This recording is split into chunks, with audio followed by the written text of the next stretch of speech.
Usher. As I said, it's wedding season, and we've got another wedding project here. Today I'm making wedding bouquets, like little bridesmaids or bridal bouquets. You'll see finished examples of them here. I've got a lovely floral arrangement all done with sugar or various forms of edible things on top. The underliner to it is the eyelet lace doily that we did in a previous video.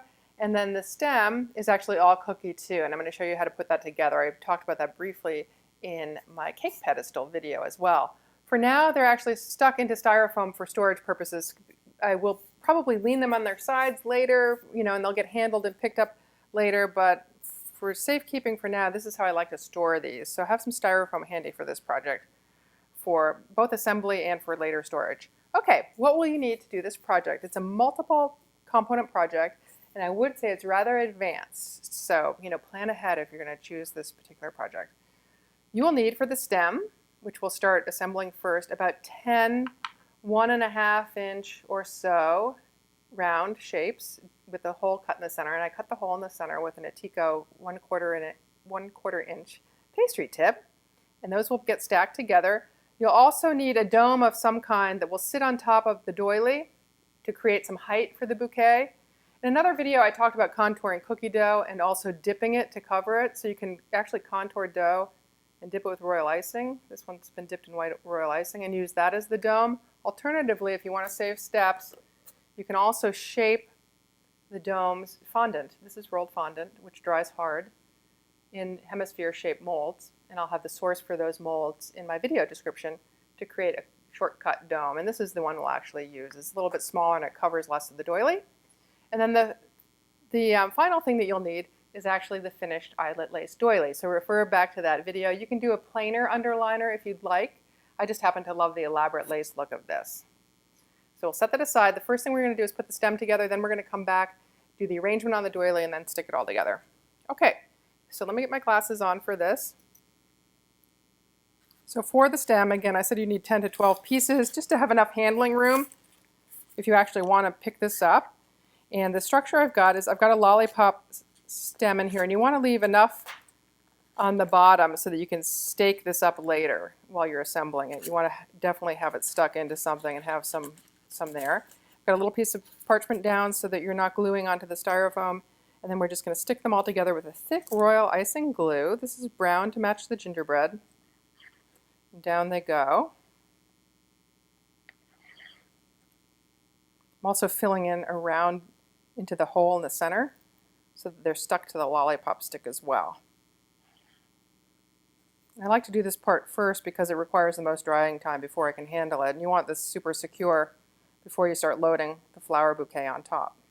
You could conceivably do this without the dowel in the center, but I think it gives it more stability, especially if you plan to, without the lollipop stick in the center, especially if you plan to pick this up and move it around later. I have done it without. And I'm going to leave a little bit also on top. If you have a hole in the center of your doily, leave a little on top to stick through the center of the doily. You don't need one in this case because this will be lying pretty flat. I don't have a hole in the center of this one, so I'll need to cut off the extra lollipop stick once this is completely dry. Okay, set that aside to dry for about a half an hour. Then we're going to come back in, fill in the gaps, and file it down so it's nice and even all the way around. So this is one I glued together a day ago, actually. You don't need to wait that long. Let me get that dome out of the way. We're not ready for it yet. But you see it's got a lot of gaps in it, and we want to fill those with, it's been filed down. I just used my microplaner, ran it up and down my microplaner to get it nicely leveled off all the way around. But I want to fill it with a little bit of white. We're going to actually wrap this with a frosting sheet in a very special way, and it would just look a lot nicer if these holes in between the discs are covered to some extent. So I'm going to just, this is a thick royal icing, white. And it looks really messy now. I'm just trying to get it into some of these holes here.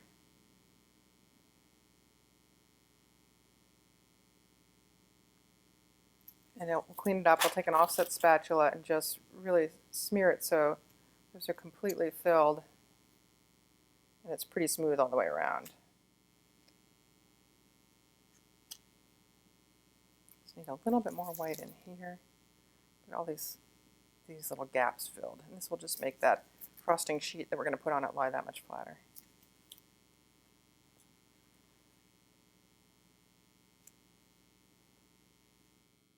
Now, if you're not going to wrap this immediately with a frosting sheet, you want to really make sure this icing's wiped flat and smooth, because otherwise it'll create a lump when you put the frosting sheet down on it later.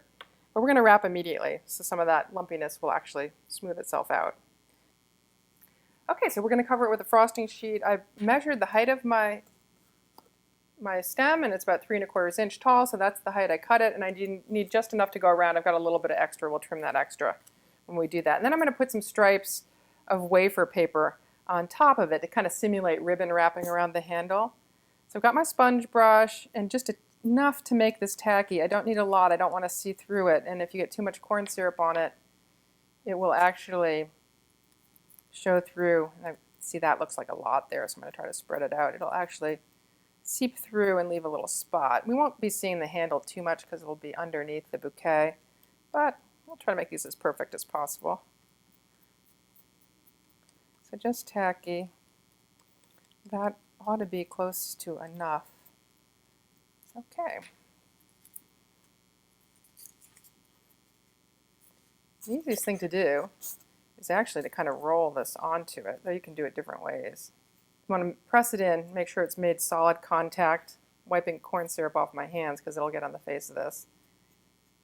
And I don't want to handle the rest of it too much because I don't want to over-accentuate any lumpiness that may remain in the cylinder. So most of my pressing is happening in the back where there will always be a seam. And I'm trying to keep dirty corn syrupy hands off of it because if the corn syrup gets on it, it'll leave a shiny spot that you may not necessarily want to see. So just trim off the extra, apply it to the seam, and the white handle could be just fine. I've got some pre-cut wafer papers that can go down.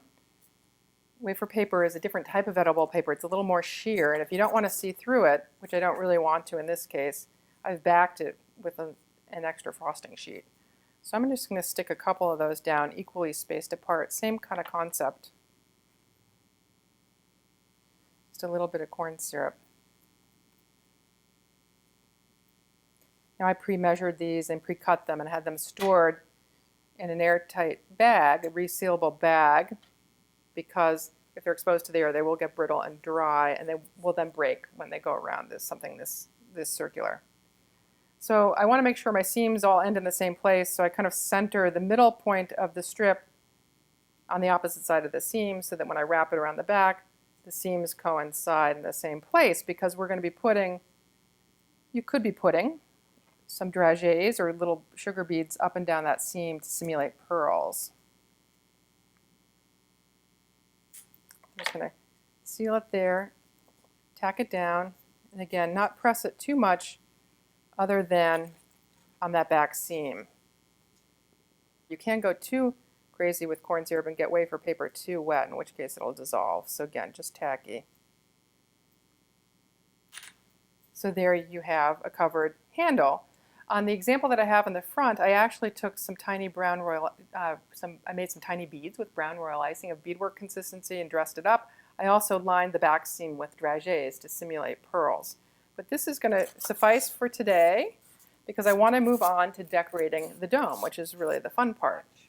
And I'm going to choose this smaller dome here that was made out of fondant. You want to make sure you use a fondant that has a large amount of tylose in it so it dries overnight into this shape. If it doesn't dry solidly, you won't be able to mount these flowers on top because they carry a certain amount of weight and the flowers will collapse the dome. But I know these work because I've used them before. The other thing I did before mounting it is I filed down the bottom with my microplaner just so it sits a little more flush against the doily. Whoops. I'm going to take, now I'm working with white icing glue because I'm gluing onto white. I'm just going to mount that right in the middle.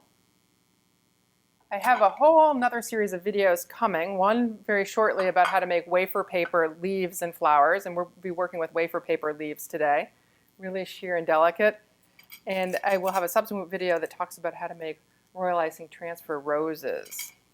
like these. These are all made out of royal icing, piped in advance, left to dry, and then they peel off the parchment paper that they were once piped on when you're ready to use them.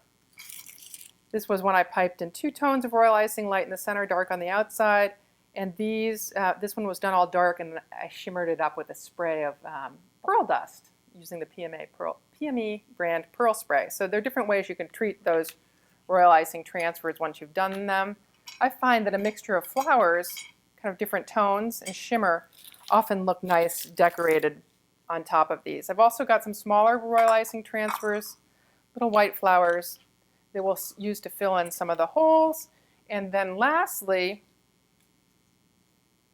some bows made out of wafer paper that are also good filler material. So I'm going to just start by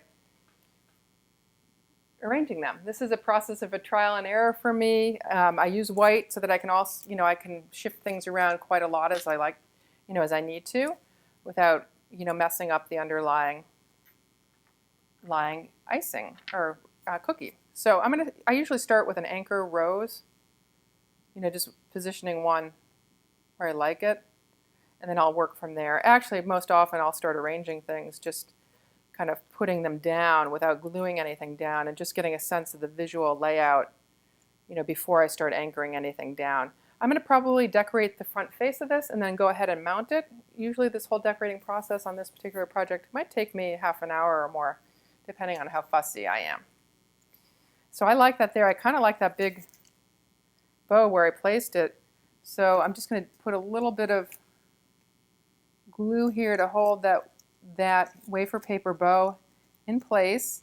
And I'll have another video coming up at some time in the future about how to make these bows. They're really an extension of making wafer paper flowers. You get them a little bit wet, just a little bit wet, and then they bend nicely into shape. I think I want a 2-tone flower here because I've got, or a different color flower here because I've got that, maybe not. Maybe we'll use the small rose here because I've got that 1-tone rose there. And then I'll just go ahead, just make sure you're anchoring it to the dome itself and leaving enough of the doily face showing because you want to see some of that. This is where I start filling in with leaves. Just tucking them into little spots. I think I need a smaller leaf in the foreground here to go in between here. And we'll keep on going in this manner until the whole dome, front and back, are completely decorated. Little flowers on top tend to look best. So I think what we'll do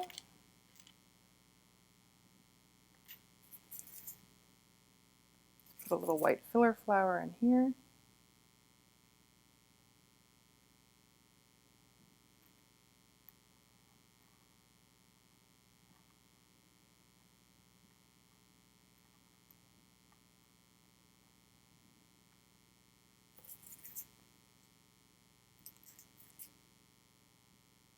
Kind of like a puzzle.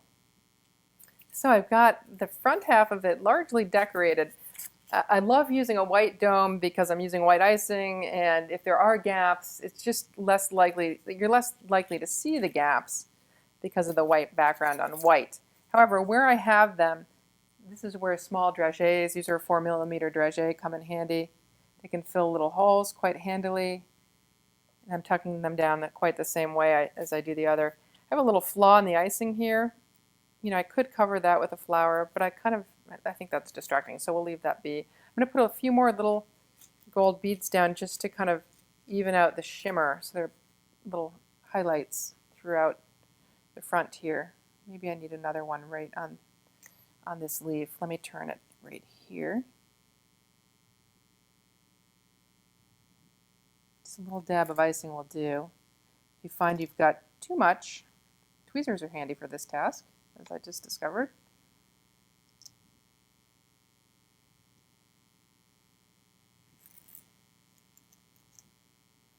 And if you have I have too much icing here, so let me clean this out. Take that off with my trussing needle. Too much under the bead, and then put that leaf back down.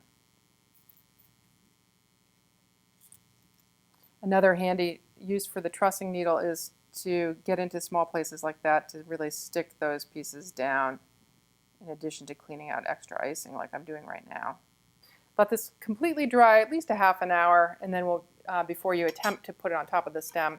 So I've got my stem or handle, as it were, now back in front of me. And for this step, it's nice to make sure that it's sitting as flush against the styrofoam as possible and not leaning to one side or the other. I think mine's leaning a little bit, so I'm going to try to move it because we're going to be mounting the piece on top, and if it's leaning, everything will look a little wonky that way.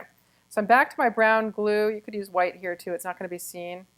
And I'm just going to put a little bit there. If you had a piece of the stem sticking up in a hole in your doily, perfect. That would add extra security. If you don't, this is fine too, as long as you don't go waving the piece around.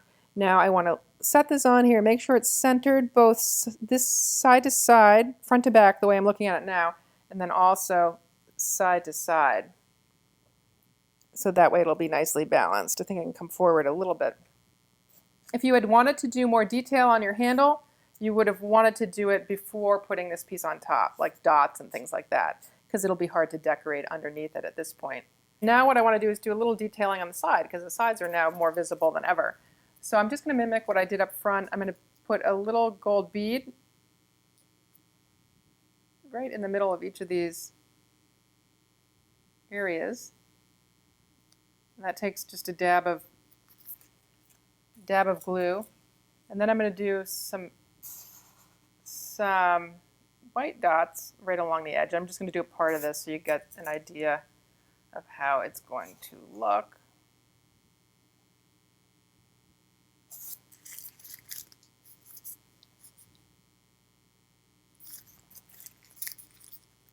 That's not my glue, that's my dot icing.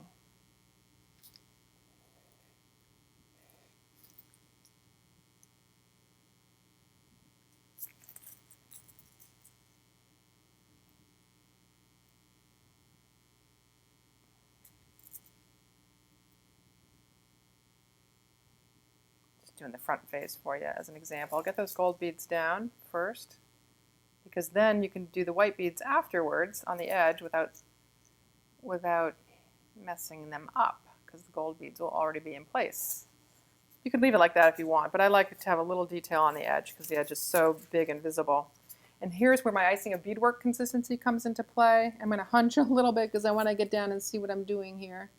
I could elevate this piece, or I could get on my lower chair for this task, because it's nice to be at eye level for this. I think I can fit about 5 or 6 dots on each little loop. And I'll rotate this around so you can get a better view as I go.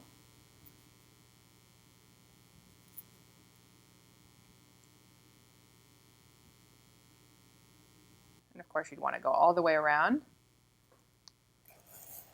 But there you have a detail on the edge, and you can do any number of things as far as detailing on the edge. And then as a last finishing touch, I want to attach some wafer paper ribbons to the bottom to give the sense that the ribbons on top and those that are wrapping around the bottom are actually, part of the same ribbon.